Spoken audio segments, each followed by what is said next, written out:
Hello and welcome everyone to this your weekly reading. We're going to have a look at some dominant energies, at some shadow energies. There will be 3 separate readings in this video. So don't jump ahead to the timestamps just yet, because there is a very brief procedure in order to figure out which reading is meant for you. Excuse my camera, it does have a tendency to jump in and jump out. We have determined that it's just my Wi-Fi here, because I did not experience similar problems when I was recording up at the conference that I attended last week. You'll also notice that my voice is a little bit off this week. I may cough a little bit. Unfortunately, someone who attended the conference came to the conference sick. There goes my camera. Like I said, I knew that was going to happen. Oh, this is so much fun. There we go. So someone who attended the conference last week attended sick, and unfortunately, whatever they brought to the conference was rather virulent and it spread quickly. So I am recovering nicely, but the voice is not quite there yet. Okay. Just a quick reminder, this is a general reading. It goes out to a lot of people. So even if you think that you may have received specific advice geared specifically towards you, kindly tap into your heart center before making important decisions, and make sure the decisions that you are making come from your heart. Okay. All right. So for those of you who have been here before, you can skip ahead to the meditation portion. And for those of you who are new, let me just briefly explain how this works. Each week, I ask you to go into a light meditative state. And during that state, I present 3 rocks, gems, or trinkets. And I ask you to intuitively decide which rock, gem, or trinket you are drawn towards. And whichever one you're drawn towards is the deck from which I will be pulling your cards. The cards that I'll be pulling will have a look at the dominant energy influencing you this week, as well as the shadow energy. Okay, so let's jump right in.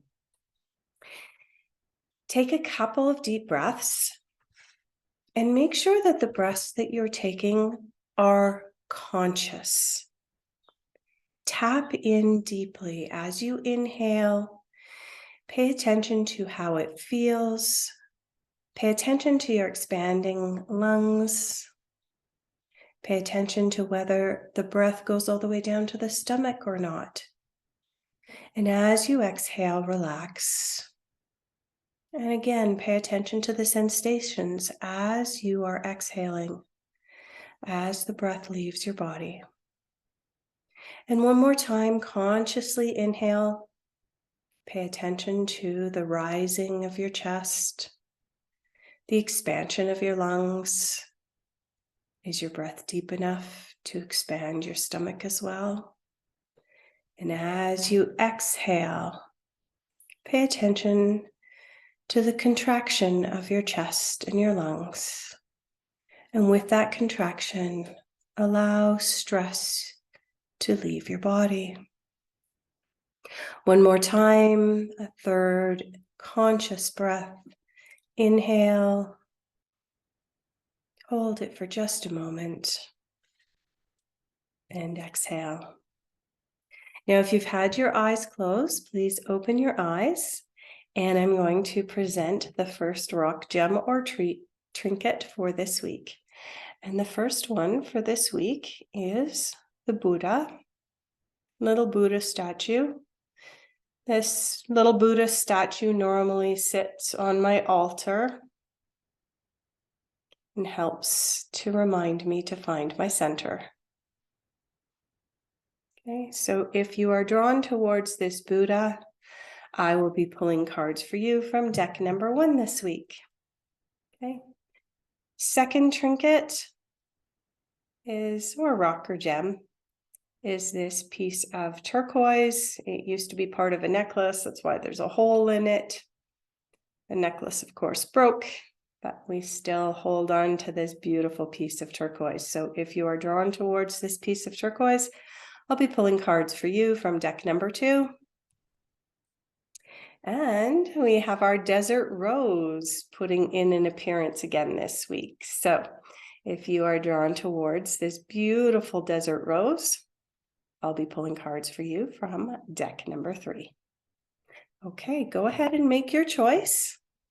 We have the Buddha. We have the turquoise. And we have the desert rose. Okay, let's get started. We are going to start with deck number 1 with those of you who selected the Buddha, and I'll be pulling cards for you from the Osho Zen Tarot. So let's have a look at the dominant energies influencing those who selected deck number 1 this week. I've actually got quite a lot of cards that popped out here. Let's have a look. Okay. So for those of you that selected the Buddha this week, we have 4 cards that have popped out for you. The first 2 cards that popped out for you are from the swords or the clouds as represented in the Osho Zen. Okay. We have the equivalent to the 6 of swords, and we have the equivalent to the page of swords.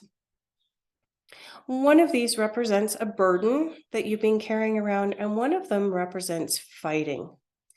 This is an indication that the dominant energies that are influencing you early on in the week. Now, the way that we read the cards is if a number of different cards come out, then we look at the progression throughout the week. So the final card that's going to be here for you will be for later in the week. And the first card is for earlier in the week. So the first card that came out was the 6 of swords, or the 6 of clouds as it represented in this deck. And this is the burden. This is an indication that some of you are carrying around a burden right now. You are carrying around something that no longer serves your highest good, and it really is time to let go of it. Here's the thing with burdens. Burdens are a choice. So I'm just going to have you look at this card a little bit more closely. You'll notice that the person on the bottom here is carrying around someone who looks like they're from sort of an upper class, and then they're also carrying around a rooster or a cock on top. And the thing is that the guy on the bottom, before he climbs this mountain, he really does have a choice. He has a choice to throw these burdens off his back. He really doesn't need to carry them up the hill.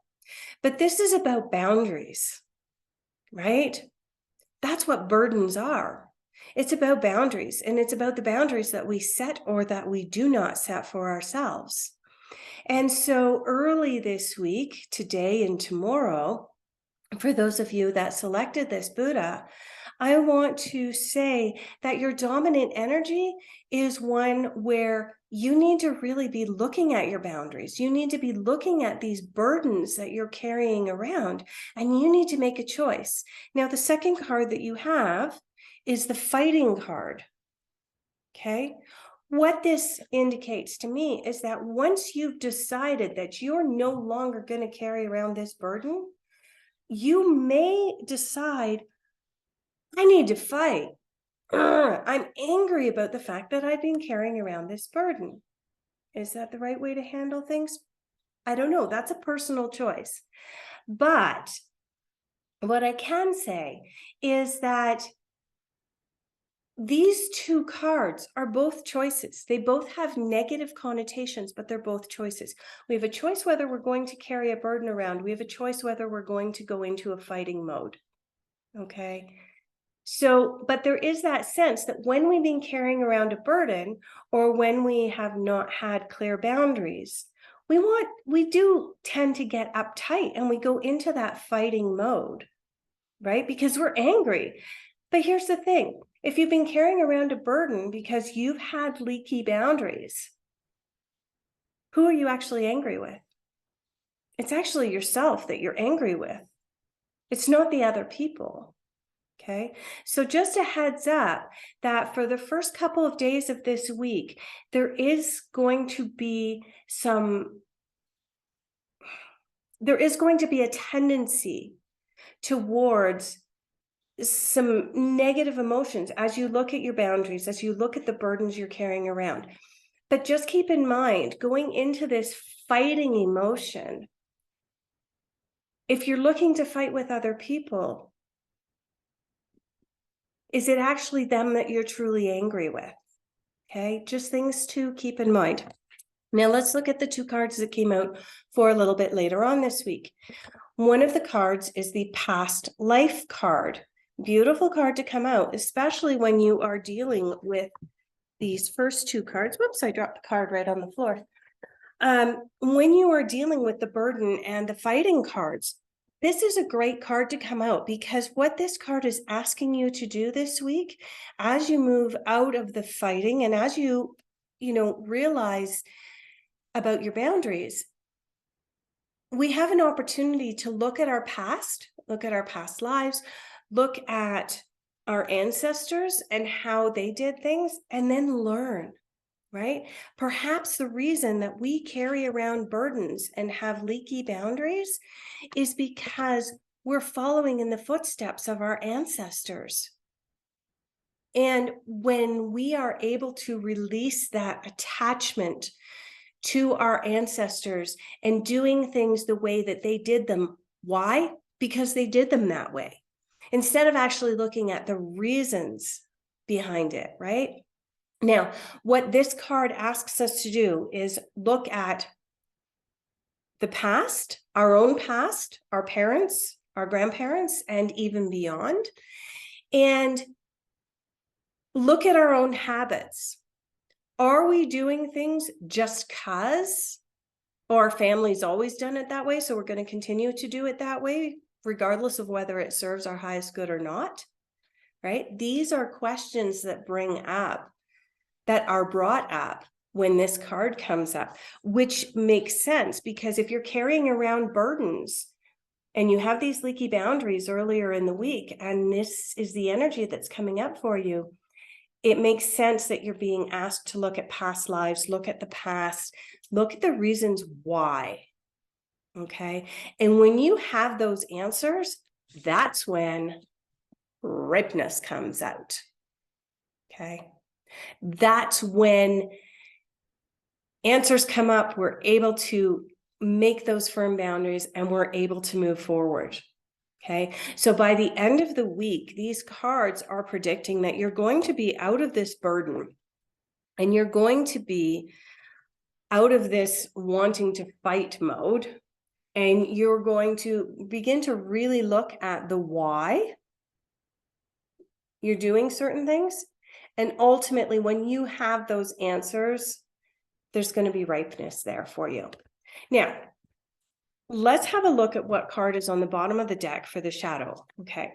Your shadow energy this week is the Miser. What this is telling me is that this work from these first four cards is hard. It's hard work. It's very, very necessary work, but it's hard.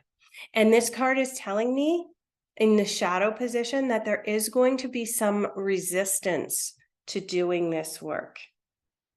Okay. You're going to feel miserly. You're going to feel like shutting yourself in. You're going to feel like, I don't want to do this. Okay. When you can overcome this work is going to become so much easier, and the outcome, this ripeness card, is going to be really beautiful for you. All right. Thank you so much for joining me this week. I hope to see you again next week. I would love to have some comments. So if you've got any comments or suggestions for the videos, put them down below. Thank you so much. All right, moving into those of you who selected the turquoise this week, I will be pulling your cards from the Denise Lynn Sacred Traveler deck. Let's get started. Okay. Dominant energies influencing those who selected the turquoise this week. No, that card came out. Came out and then it went back in the deck as I was shuffling. So let's keep going.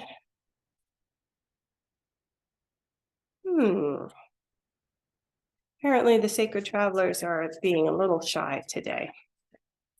Oh, there we go. Is there anything else for the dominant energies this week? No.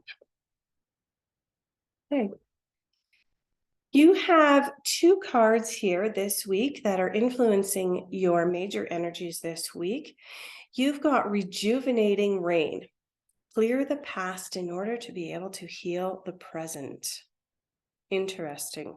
Really interesting, because the first deck that I read from, the Buddha reading, you might want to go and check it out, because they got the past lives card. And the past lives card is, again, about exploring our past, the reasons why we do certain things, and then being able to clear out that which no longer serves us.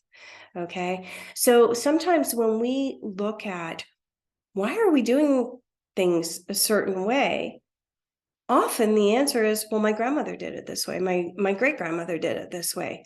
And we don't look at why. Now, sometimes the reasons that our grandmothers or great-grandmothers did things make sense. And there was actually healing properties that they were able to extricate from certain foods as a direct result of the way that they were preparing them, right?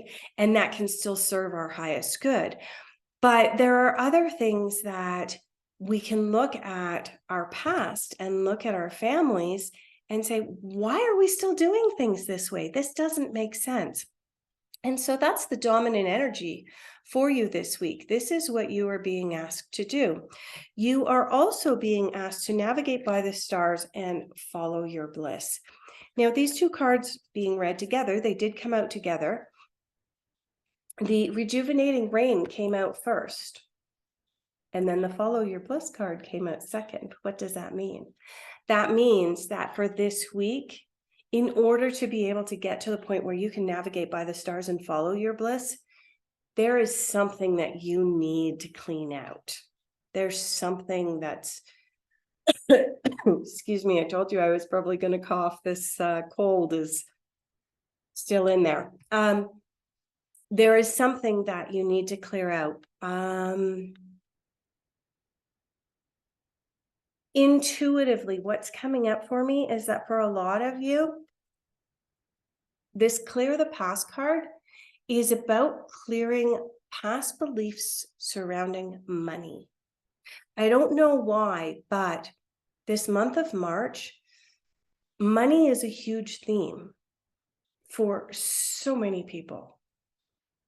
And our attachment to money and the way that we interact with money, whether we have that really positive money mindset and financial abundance mindset, or whether we have a scarcity mindset, is irrelevant. What we really need to get to the bottom of is how we interact with it.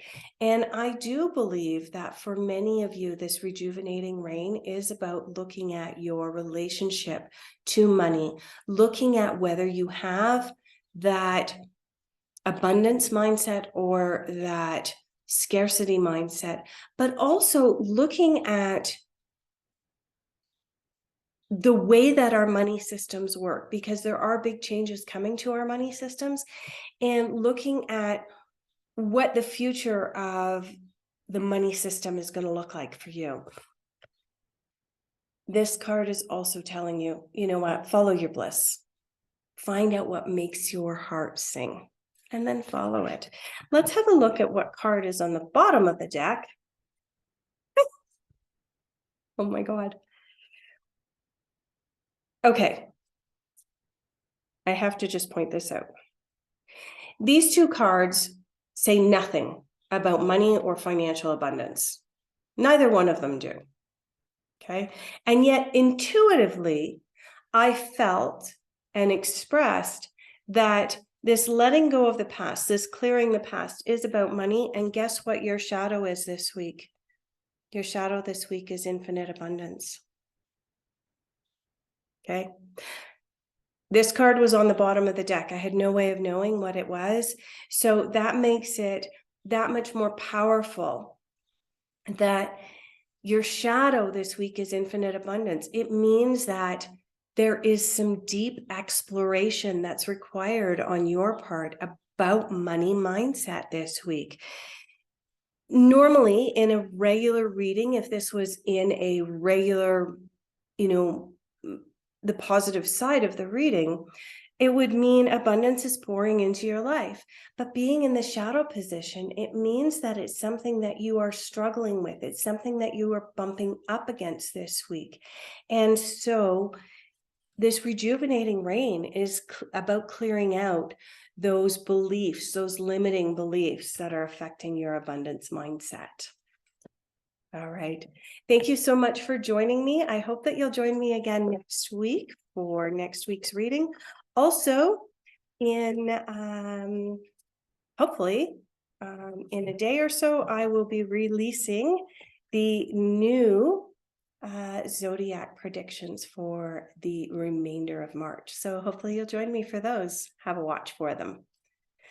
Okay, let's move into those of you who selected the Desert Rose. Those of you who selected the Desert Rose, I will be pulling cards for you from Bradley Valentine's Fairy Tarot. All right. Okay, fairies. Let's have a look at the... All right, that was interesting. Let's just cut these cards one more time because they're being, as fairies are, a little bit mischievous. Okay, for those of you who selected the Desert Rose this week, you have 4 cards that have come out. 2 of them are from the major arcana. You have the 6 of Summer, which is the 6 of Cups, and you have the 5 of Winter. Okay, the first card that came out for you is the Lover's card. This card is the 6 in the major arcana, and this is an indication that there is a connection being made between you and someone else. It may be a romantic connection. In fact, this card typically tends towards that romantic connection. If you are already in a committed relationship, it's an indication that something is kind of bubbling and exciting in your relationship. For those of you who are single and looking, it is an indication that, perhaps it won't be too long before that special someone comes into your life. For those of you who are single and not looking, I'm going to cough again. For those of you who are single and not looking, this card is a card of good health. It's an indication that, even though you're not in a relationship, you can still have it all, including really good health.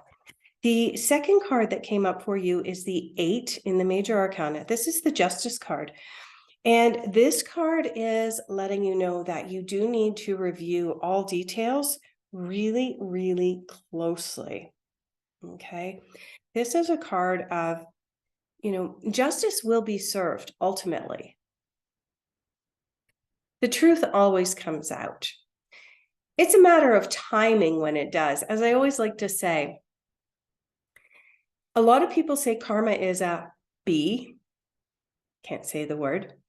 And yet, why is karma a B? Well, if you are living your life in a good way, then karma's not a B to you.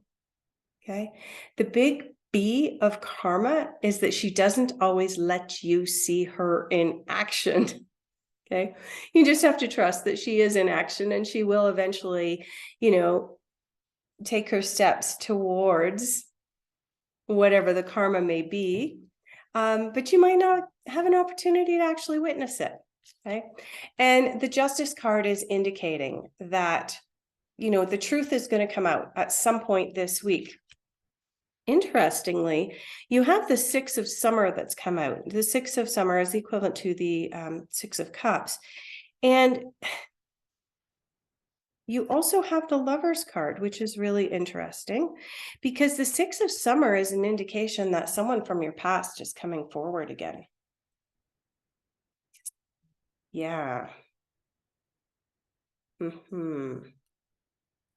So for those of you who are single and watching this, watch for the possibility,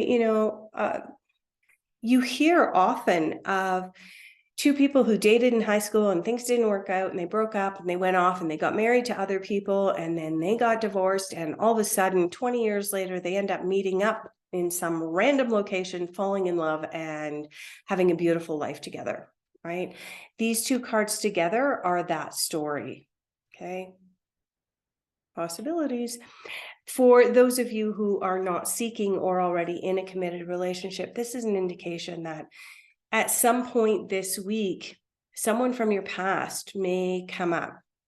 And this could be romantically, or it could just be a phone call from the past, a blast from the past, going out for dinner somewhere and looking across the restaurant and going, I know that. I haven't seen that guy since high school. Wow. And then having that reconnection. Like I said, this card does not necessarily mean that it is a romantic connection, but it is an indication that someone from your past may pop back in. And so pay attention to that energy this week.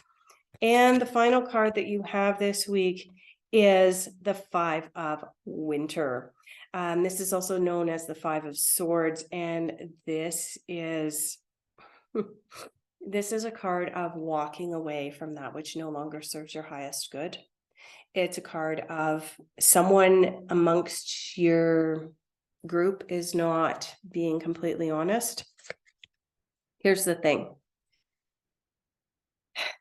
I really believe that the way that these cards were intended to come out was the Justice card was meant to come out next to the Five of Swords or the Five of Winter, reminding you that justice is always served.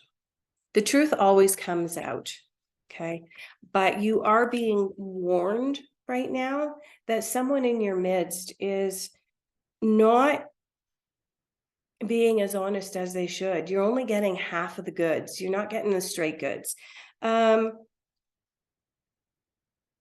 it's a card of walking away from that, okay? And like I said a minute ago, when you walk away, as much as there may be the temptation to stick around in order to be able to see the justice or the karma in action, that's really irrelevant. So long as you have the trust that that's what's going to happen, you're okay. Okay. Now, I'm not saying that you should walk around with a chip on your shoulder with that, he's going to get his justice. He's going to get his karma. I'm not saying you should do that, because wishing ill will on someone is also bad karma that will reflect back on you, right? But just trusting in your heart that when you walk away from that which no longer serves your highest good, when you walk away from someone who's being dishonest from you, just trust the process and trust that justice will ultimately be served. Okay. And the other side is that trust that if you are seeking, it won't be long now. The Lover's card is coming out for you. And for everyone who selected the Desert Rose this week, pay attention. I suspect that at least a few of you are either going to get a call from someone from the past, you're going to be at a restaurant and bump into someone, someone's going to reach out on Facebook or one of the other social media platforms, and you're going to go, oh, wow. Okay. Let's have a look at the card on the bottom of the deck for your shadow. And incidentally, this is yet another major arcana. Interesting.